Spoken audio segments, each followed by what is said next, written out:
여러분 안녕하십니까, 진성호입니다. 문재인 대통령은 한창 잘 나갈 때는 지지율이 80%를 넘은 적이 있습니다. 그런데 집권 말기에 이르면서 지금 문재인 정권의 특징 중 하나는 그동안 문재인 정권의 우군으로 여겨졌던 사람들이 등을 돌리기 시작했다는 겁니다. 비근한 예로 진중권 씨가 있겠죠. 그리고 민변과 경실련도 지금 문재인 정권을 비판하는 성명을 수시로 내고 있습니다. 특히 부동산 문제는 난리가 났습니다. 추미애 법무부 장관의 입법에 대해서도 똑같이 민변이 비판했을 만큼 지금 문재인 정권은 과거의 동지들이 등을 돌리고 있습니다. 그 중에는 한겨레 신문도 있나 봅니다. 한겨레 신문이 정말 충격적인 칼럼을 하나 실었습니다. 나는야 파리의 택시 운전사로 유명한 홍세화 씨의 칼럼입니다. 한겨레 신문의 홍세화 칼럼이 문재인 대통령에게 정말 아프게 때렸습니다. 박근혜 대통령은 대통령이다.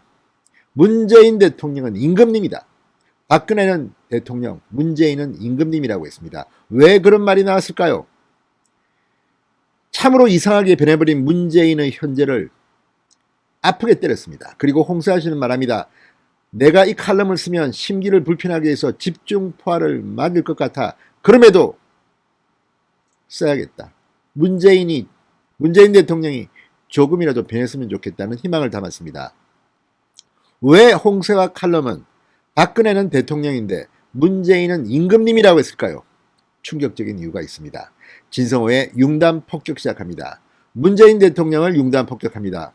방송에 앞서 아직 진성호 방송에 구독자가 아니신 분들은 붉은색 구독 버튼 눌러주십시오. 더 좋은 방송으로 보답하겠습니다. 4년 전 촛불을 들었을 때 그때를 돌아보자. 오늘 무엇이 바뀌었나? 대통령과 장관들, 국회의원들의 면면 말고 이제 재벌개혁이란 말조차 나오지 않게 되었고 교육개혁은 이미 포기한 듯 관심 바깥의 일이 된 지 오래다. 부동산 문제는 악화됐고 비정규직 노동자들은 프레카리아트, 이 불안정한 프롤레타리아라는 뜻이라고 합니다. 일방통행의 길만 있을 뿐이다. 그러니까 진보 좌파 입장에서 문재인 대통령의 변심을 이렇게 비판하고 있습니다. 특히 문재인 대통령을 임금님에 비유했습니다. 그리고 문재인을 직격했습니다. 자, 홍세화 장발장 은행장 소박한 자유인 대표, 한겨레 신문의 홍세화 칼럼, 우리 대통령은 착한 임금님이란 제목의 칼럼을 실었습니다. 그리고 불편한 질문, 불편한 자리를 피한다는 점에서 문재인 대통령은 대통령보다 임금님에 가깝다고 했습니다. 그러니까 폼나는 자리만 나타나고 불편한 질문, 불편한 자리는 피한다는 겁니다. 그래서 문재인은 대통령이 아니라 임금님에 가깝다고 직격탄을 날렸습니다. 자, 일방적으로 자신이 하고 싶은 말만 하는 자리는 불편하지 않다. 임금님은 불편한 질문을 받지 않아도 되고 불편한 자리에 가지 않아도 되지만 대통령은 그렇지 않다. 임금님은 하고 싶은 말만 하면 됩니다. 불편한 질문은 안 받아도 되고 불편한 자리에는 안 가도 됩니다. 그러나 대통령은 그렇지 않다고 홍세화 씨는 말합니다.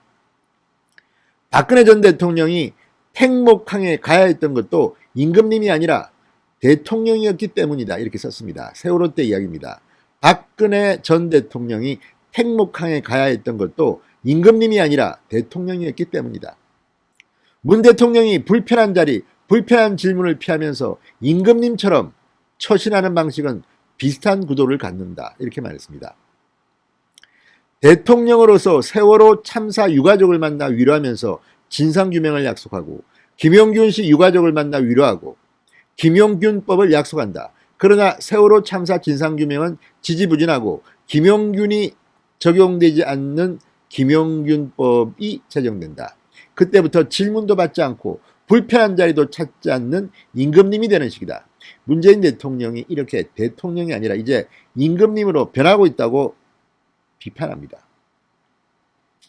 문재인 대통령이 1년 전 국민과의 대화에서 부동산 문제에 대해 자신감을 피력했을 때는 대통령이지만 오늘 전혀 다른 길과 다른 결과 앞에서는 질문을 받지 않는 임금님이 된다고도 했습니다.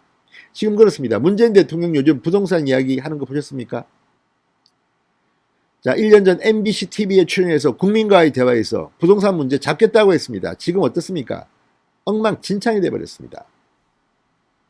홍세화 씨는 그러면서 당대표 시절 지자체장의 잘못으로 선거를 다시 하게 될 때는 후보를 내지 않겠다고 또 페미니스트 대통령이 되겠다고 공언했지만 서울시장, 부산시장의 미투 문제와 부닥치면 임금님이 되어 침묵한다. 집권민주당이 제1야당과 똑같이 위성정당 방식으로 비례대표제를 왜곡하면서 민주주의의 흠집을 냈을 때에도 대통령의 생각이 무엇인지 알 수 없었다.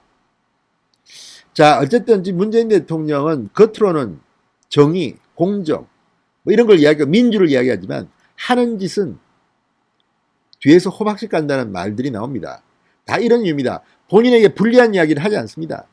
오거돈, 박원순, 미투 보궐선거에서 다시 후보를 내겠다고 합니다. 자신이 당대표 때 만든 당헌을 민주당 이낙연 대표가 고치는데도 아무런 입장 표명이 없습니다. 그냥 있습니다. 지금 문재인 대통령은 식물 대통령이라는 말까지 나옵니다. 586에 끌려다닌다는 말까지 나옵니다. 그게 사실인지는 모르지만 아무튼 문재인 대통령 뒤에는 누가 있는 것 같다는 생각을 지울 수가 없는 겁니다. 홍세화 씨는 지금 문재인 대통령이 대통령의 자격이 없다고 비판하고 있는 겁니다. 그것도 한겨레 신문의 칼럼에서 말입니다.